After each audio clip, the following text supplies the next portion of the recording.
Upon President Trump assuming power over the United States in January of 2017, he was pitted against two of the most malevolent forces ever to have been witnessed in American history: the Bush crime family and the Clinton crime family, who for decades conspired to create what is known as the shadow government, or deep state, they've used to enrich themselves and assassinate their opponents while remaining unaccountable and, even worse, uncontrollable, but whose crimes and growing power caused the U.S. military to revolt and place into power a New York City real estate multi-billionaire oligarch, Donald Trump, for the sole purpose of destroying them before they could stage a coup and take full control of the United States, and whose operation to do so is being overseen by the secretive and mysterious U.S. military intelligence unit called QAnon.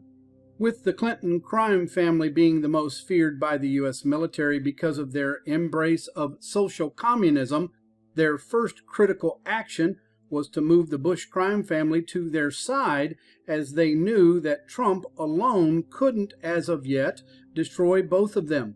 A process they began to agree upon by allowing the U.S. Navy's most powerful supercarrier to be named the USS George H.W. Bush, and solidify this past year by having President Trump keep secret the most feared CIA files on the 1963 assassination of President John F. Kennedy.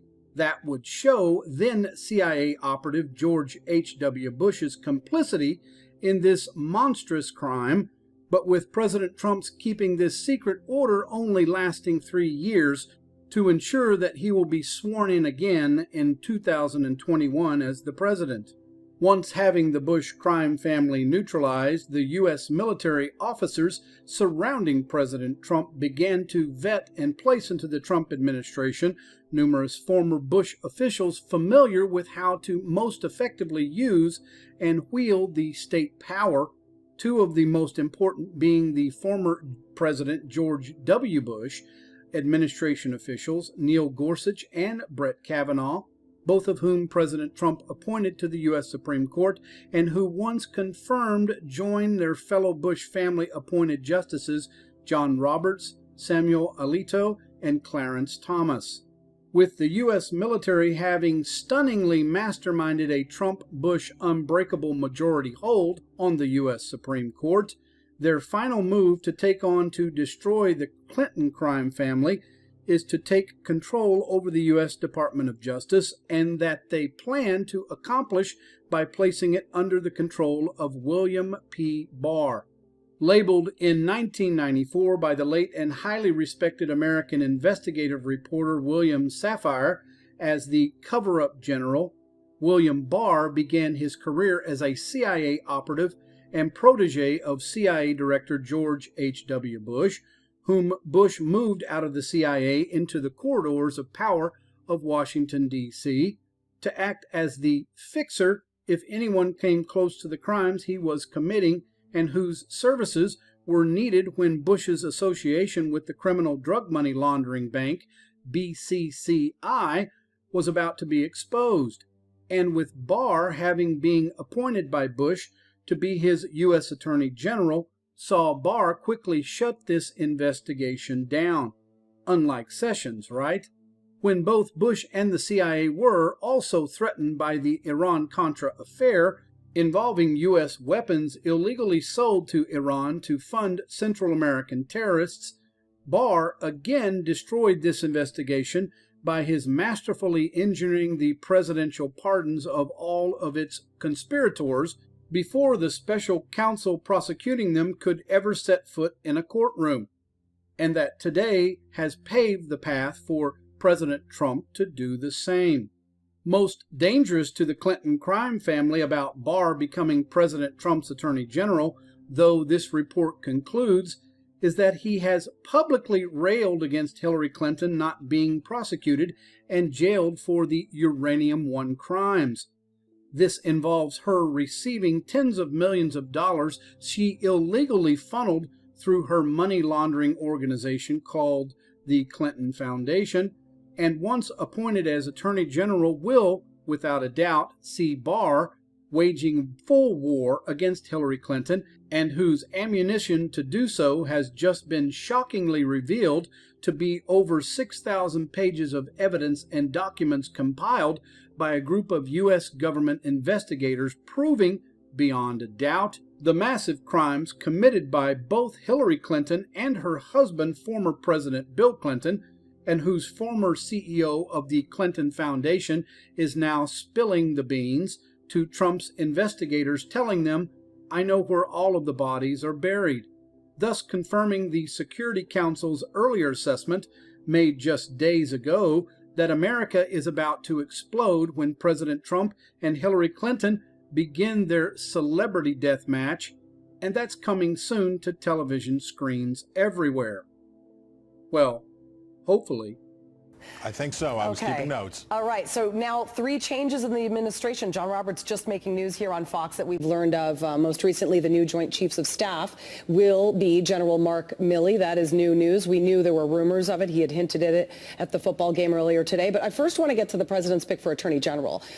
Speaking about William Barr, President Trump says, quote, "He was my first choice from day one," calling him a highly respected lawyer and one of the most respected jurists in the country. What do you make of the president's nomination?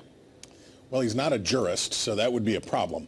But Barr should be a very safe and very easily confirmable choice. He was widely respected for his time in the Justice Department, leading the Justice Department. And then, of course, he went on to become a mega corporate titan. He helped put together the deal that made Verizon. He became a very, very effective mergers and acquisitions kind of lawyer, dealing with antitrust stuff in the telecommunications world. He has a lot of rich friends. He has a lot of admirers. And he has a lot of credibility from his time dealing with issues like the LA riots and other things that were part of the Bush term. So he should be in good shape. Yeah, he previously obviously served as Attorney General under George H.W. Bush, and ironically, we bid our goodbyes to him this week. His background could help the Trump administration bigly, as some would say, as it moves into the next. That is your word, right? That's correct, yes. Yeah, okay. See, I remember those things because I love your names. But as it moves into the next 2 highly political years, I mean, the next 2 years are going to be highly political, especially come January when the Democrats are going to be taking control of the House. So how is he going to affect the Trump administration moving forward and potentially the Trump campaign as the president goes to seek for a second term? Well, we don't know about timing here, and this is a significant consideration.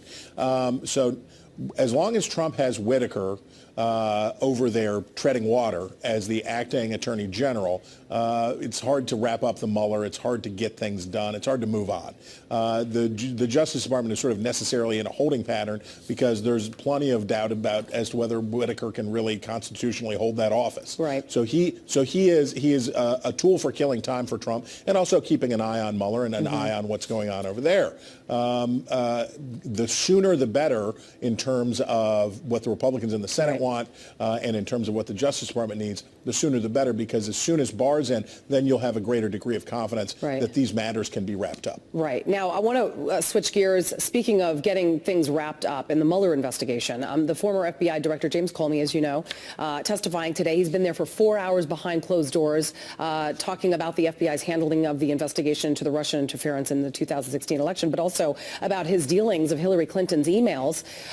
What's interesting, though, is, as you know, Comey requested a public hearing. He didn't quite get that, but he is allowed to, which I think is interesting, to come out and speak afterward, which, seems interesting to me. What do you make of him getting a chance to actually speak to the public about something as a key witness in the investigation? Well, if James Comey says something interesting, it will be the first time in a long time. It's